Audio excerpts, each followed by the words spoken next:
talaga napatunayan, Dear Uge, kung gaano ako kaswerte sa amo ko. Ang bait niya, hindi niya ako nilaglag. Hiyang-hiya ako kay Ma'am Pia. Kaya naman kinabukasan, ako na mismo ang lumapit sa kanya at nag-resign sa trabaho, bago pa man niya ako palayasin.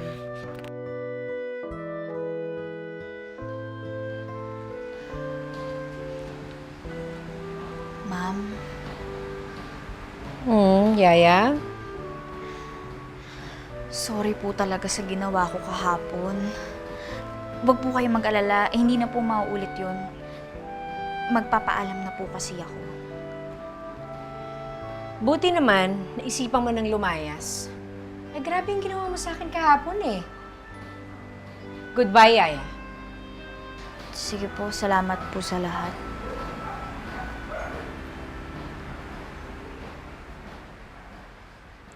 Hoy! Joke lang! Joke lang! Ikaw naman. Yaye talaga eh.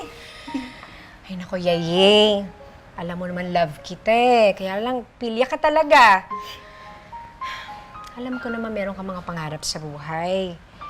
Pero hindi mo na kailangan mag-pretend. If you want something, ang gawin mo, you strive harder. Sa totoong buhay, walang Prince Charming. Walang fairy godmother.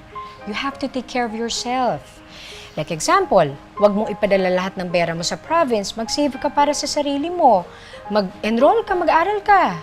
I'll help you out. Talaga po, naku, salamat po, Mama. Ay, Ma'am. Sorry. Nakakaloka ka. Ginawa mo talaga akong nanay mo. Oh my gosh. Gosh, sorry po, Ma'am.